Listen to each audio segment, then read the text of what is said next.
By mid-September, the Supreme Court had decided that the integration in Little Rock would proceed, but but the schools still didn't open.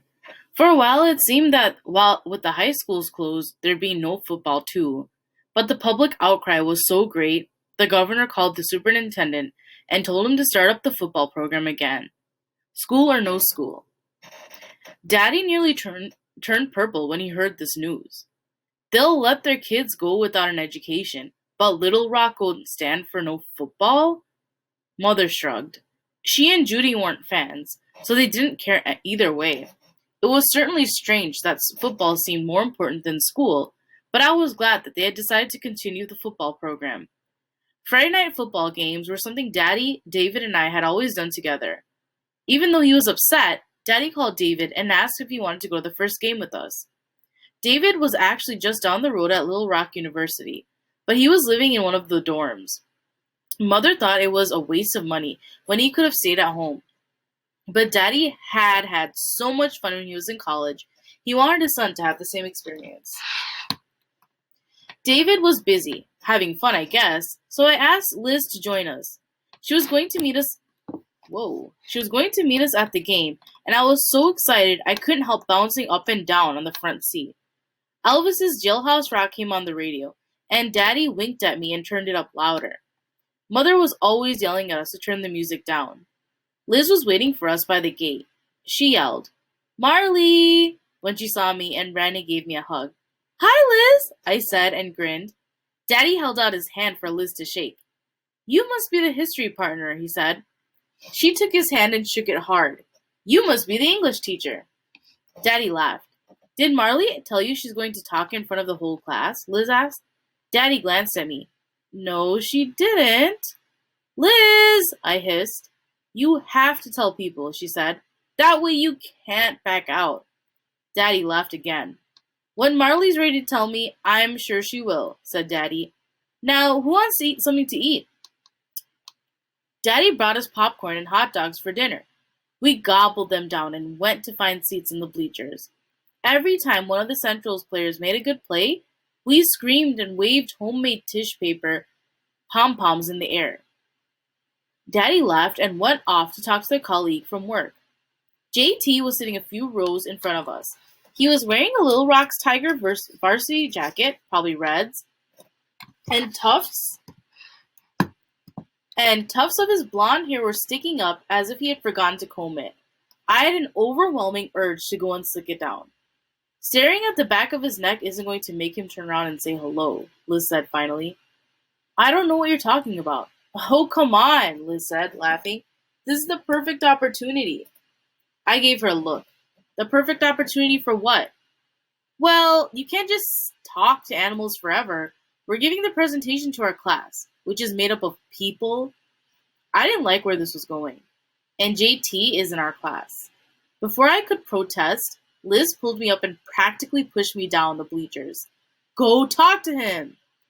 I glanced back at her. She grinned and gave me a thumbs up. Maybe I could do this. All I had to do was say hello. I took one step forward, then another.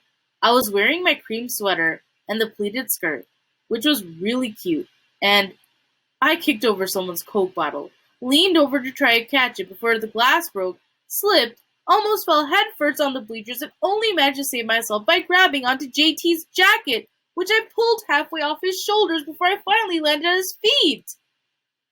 "Oh, hi Marley," JT said. Like girls threw themselves at him every day of the week. Who was I kidding? They probably did. "Enjoying the game?" I nodded and struggled to my feet. "Sit down," JT said. A big burly guy with slick back hair moved over to make room for me. He was wearing a t-shirt, a leather jacket, and I didn't know him from school. He was probably one of Red's friends. And he smelled funny, like a warm beer. I sat down between them. I was so nervous. All I could think about was the smear of ketchup on my cream sweater. It must have happened when I fell. At least Red was playing the game, so I didn't have to sit next to him. "I'm really glad you stopped by," JT said. "I wanted to ask you something." Finally! After all those math problems, he was going to ask me on a real date. "What?" I said, looking up at him expectantly. It was the first time I'd ever spoken to him. I thought about batting my eyelashes, but he'd probably just think I had a popcorn or something in my eye. It's about the homework, said JT. The homework. Okay. Maybe he really wanted me to tutor him. I could live with that. Liz would say it was good speaking practice and you're getting all the problems right. Well, of course I am. I thought that was the point.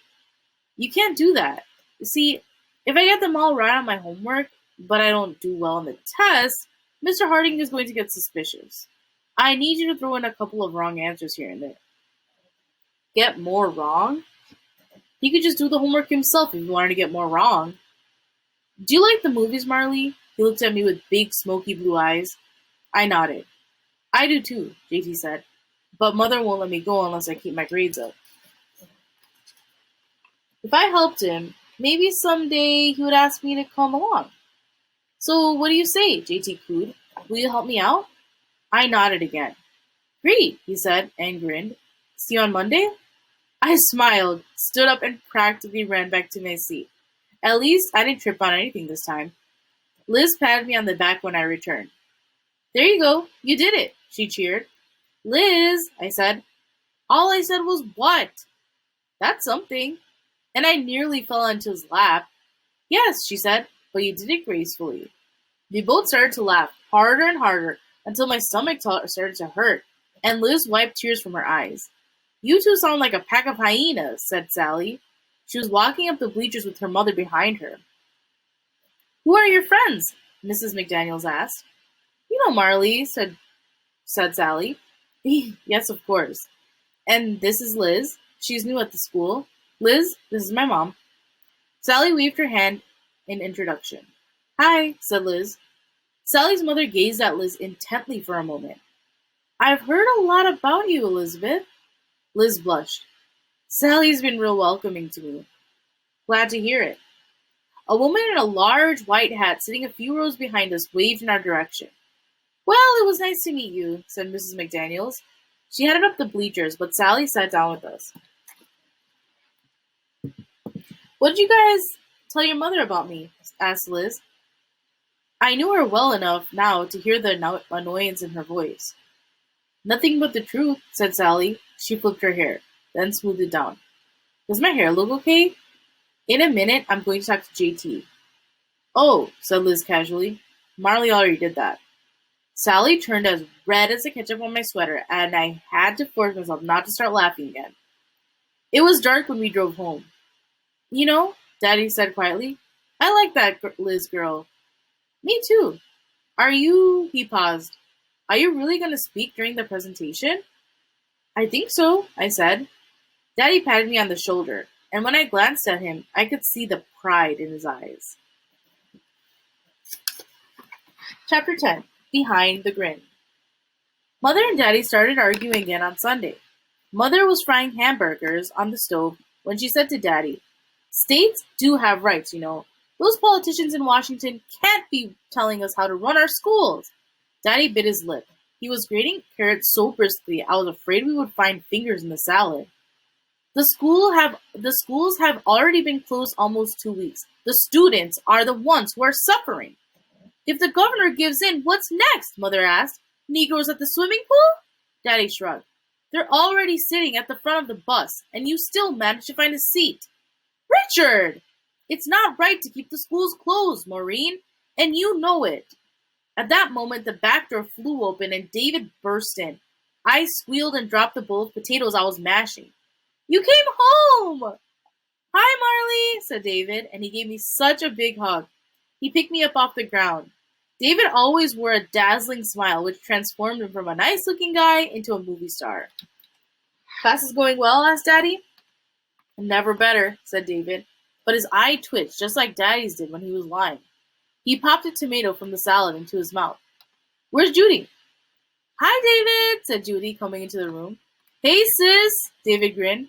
Wanted to tell you the university is going to offer correspondence classes to all the kids without school. He took a spoon and swiped a bit of mashed potato. Needs more salt, he told me. Then to Judy. Thought you might be interested. Correspondence classes? Asked Judy. Yeah, said David. They give you a list of assignments and you send in your work. The professor grades them and sends you the test and you send it back. And who's going to help me if I don't understand something? Asked Judy. I can help you, sweetie, said Mother. Yeah, if it's English or history, said Judy. But what if it's chemistry? If it's chemistry, I'm sure one of my colleagues in the science department would be glad to help you. In fact, maybe we could organize study groups for you and Margaret. At least until... And Marley could help you with the math, David teased. Wonderful, said Judy, as she carried the plates into the dining room. I get to be tutored by my mother and my little sister. Daddy laughed. It was a great dinner. Even if the burgers were dry and the potatoes were salty and the salad didn't have any tomatoes because David had swiped them all. The whole family was together, and for an hour, that was enough. After dinner, I pulled David into my room. So how's it really going? I asked. What? Your classes. Oh, great. David picked a piece of lint from his sweater. Come on, David. What? I can tell you're lying. He looked around, though there was no one else in the room with us, and then he sighed and sat down on the bed. Promise you won't tell Mommy and Daddy. Of course not. It's awful. All those math classes I signed up for, well, I don't have the foggiest idea what's going on. The professor's talking in the lecture hall, and it's like he's speaking another language. That sounded awful. I mean, David has never been as naturally good at math as me. I'm not bragging, it's just a fact. But we'd had so much fun talking about all the things we were going to invent together. He was the one who explained what an engineer was and how they built things, like spaceships and satellites. David shook his head. If you were there, I bet you'd understand. Me? I asked. No way. Yeah, Marley, I think you would. Then we heard Daddy calling and David stood up. Bye, sis, he said. It's up to you now to beat those Soviets. He pasted his usual grin back on. Now, remember, not a word to Mother. I nodded.